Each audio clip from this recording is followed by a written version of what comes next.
Hello, good morning. Today we'll discuss rule 3. So this is parties to a civil action. So what we will do today is we'll just read section um 1 to 22 since parties to civil action is a little bit humongous. So we'll read it first, and then after that we'll do a part two for the parties to civil action with regards to our notes. Okay, we'll start. Section 1. Who may be parties? This can either be a plaintiff or a defendant, as mentioned on our flowchart on Rule 1 when we discuss it on Rule 1. So only natural, only natural or juridical persons or entities authorized by law may be parties to a civil action. The term plaintiff may refer to the claiming party, the counter claimant, the cross claimant, or a third party or a fourth party, the plaintiff. The term defendant may refer to the original defending party, the defendant in counterclaim, the cross defendant, or a third or fourth party also with regards to our definition of defendant. So just remember that plaintiff is basically the one complaining, and then the one defending with regards to a specific case in terms of the parties would be the defendant. Okay. And then there would be numerous kinds. Okay. Section 2, uh, who are parties in interest? Real party in interest is the party who stands to be benefited or injured by the judgment in the suit or the party entitled to, to the avails of the suit, unless otherwise authorized by law or these rules. Every action must be prosecuted or defended in the name of the real party in interest. Okay. Just put that on the back of your mind. It's always parties in interest. Okay. Okay. Put it in the back of your mind, specifically on the last paragraph. Every action must be prosecuted or defended in the name of the real party. Okay. Even though, for example, in Rule 2 in cause of action, there is a joinder. You can join, but remember that it's always what? The real party in interest. Okay. Section 3, representatives as parties, where the action is allowed to be prosecuted or defended by a representative or someone acting in a fiduciary capacity. The beneficiary shall be included in the title of the case and shall be deemed to be the real party in interest. A representative may be a trustee of an express trust, a guardian, an executor, an administrator, or a party authorized by law for these rules. An agent acting in his own name for the benefit of an undisclosed principal may sue or be sued without joining the principal, except when the contract involves things belonging to the principal. Section 4, spouses as parties. Husband and wife shall be sued or be sued jointly, except as provided by law. Conjugal in nature. Section 5, minor or incompetent persons. A minor, we define a minor or a person alleged to be incompetent, may sue or be sued with the assistance of his father, mother, guardian, or if he has none, court will assign. It's called guardian ad litem. So section 6, permissive joinder of parties. Take note of the word permissive. All persons in whom or against whom may and and or against whom any right to relief in respect or to arising out of the same transaction or series of transactions is alleged to exist, whether jointly, severally, or in the alternative, may ex may except as otherwise provided in these rules. Join as plaintiffs or joined as defendant in one complaint, where any question of law or fact common to all such plaintiff or to such defendants may arise in the action, but the court may ask such orders as may be just to prevent any plaintiff or defendant from being embarrassed or put to expense in connection with the proceedings in which he may have no interest. So the issue here is, uh, remember on our um, jurisdiction on the topic of attorney Red Agbayani, uh, we also need to look at uh, the court can do the actions, not just their subject matter, right? Subject matter, in personam, etc. So in this case, uh, it is, we'll explain it later on the examples. Okay. On section 7, compulsory joinder of indispensable parties. Parties in interest without whom no final determination can be had of an action shall be joined either as plaintiff or defendant. Section 8, necessary party. A necessary party is one who is not indispensable, but who ought to be joined as a party if complete relief is to be accorded as to those already parties, or for a complete determination or settlement of the claim subject of the action. Section 9, no joinder of necessary parties to be pleaded. Non-joinder of necessary parties to be pleaded. Whenever in any pleading in which a claim is asserted, a necessary party is not joined. The pleader shall set forth his name, if known, and shall state why he is omitted. Should the court find the reason for the omission unmeritorious, it may order the inclusion of the omitted necessary party if jurisdiction over his person may be obtained. The failure to comply with the order of his inclusion without justifiable cause shall be deemed a waiver of the claim against such party. The non-inclusion of the necessary party does not prevent the court from proceeding in the action, and the judgment rendered therein shall be without prejudice to the rights of such party. Okay. Remember, without prejudice. Okay. Section 10, unwilling co-plaintiff. If the consent of any party who should be joined as plaintiff cannot be obtained, he may be made a defendant, and the reason therefore shall be stated in the complaint. Section 11, misjoinder and non-joinder of parties.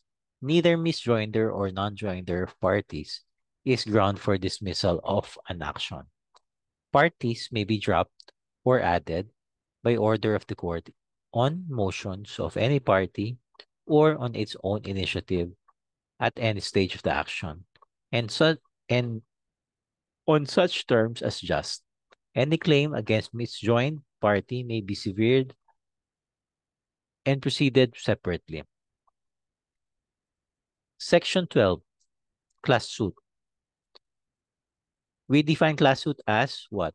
When the subject matter of the controversy is one of common or general interest to many persons so numerous that it is impracticable to join all parties, a number of them with which the court finds to be sufficiently numerous and representative as to fully protect the interest of all concerned, may sue or defend for the benefit of all. Any party in interest shall have the right to intervene to protect his individual interest. Section 13, Alternative defendants. Where the plaintiff is uncertain against who of several persons he is entitled to relief. He may join any of them as defendants in the alternative. Although a right to relief against one may be inconsistent with the right of relief against the other. Section 14. Unknown identity or name of the defendant. Whenever the identity of the name of the defendant is unknown, he may be sued as the unknown owner, heir, devisee, or such other designation as the case may require. When his identity or true name is discovered, the pleading must be amended accordingly. Section 15. Entity without juridical personality as defendant. When two or more persons not organized as an entity with juridical personality enter into a transaction, when they may be sued under the name by which they are generally or commonly known. In the answer of such defendant, the names and addresses of the person composing such entity must all be revealed. Section 16. Death of party, duty of counsel. Whenever a party to a pending action dies and the claim is not thereby extinguished, it shall be the duty of his counsel to inform the court within 30 days after such death of the fact thereof, and to give the name and address of his legal representative or representatives. Failure of counsel to comply with his duty shall be a ground for disciplinary action. The heirs of the deceased may be allowed to be substituted for the deceased without requiring the appointment of an executor or administrator, and the court may appoint a guardian ad litem for the minor heirs. The court shall forthwith order said legal representatives or representatives to appear and be substituted within a period of 30 days from notice. If no legal representatives is named by the counsel for the deceased party, or if the one so named shall fail to appear within the specified period, the court may order the opposing party within the specified time to procure the appointment of an executor or administrator for the estate of the deceased, and the latter shall immediately appear for and behalf of the deceased. The court charges in procuring such appointment, if defrayed by the opposing party, may be recovered as cost. Section 17. Death or separation of a party who is a public officer. When a public officer is a party in any action in his official capacity and during his pendency dies, resigns, or otherwise ceases to hold office, the action may be continued and maintained by or against his successor. If within 30 days after the successor takes office, or such time as may be granted by the court, it is satisfactorily shown to the court by any party that there is a substantial need for continuing or maintaining it, and the successors adopts or continues or threatens to adopt or continue the action of his predecessor. For a substitution is made, Before a substitution is made, the party or officer to be affected, unless expressly assenting thereto, shall be given reasonable notice of the application, therefore, and accorded and an opportunity to be heard. Section 18, incompetency or incapacity. If a party becomes incompetent or incapacitated, the court, upon the motion with notice, may allow the action to be continued, or any against the incompetent or incapacitated person assisted by his legal guardian or guardian ad litem. Section 19, transfer of interest. In any case of any in any case of any transfer of interest, the action may be continued by or against the original party, unless the court, upon motion, directs the person to whom the interest is transferred to be substituted in the action or joined with the original party. Section 20.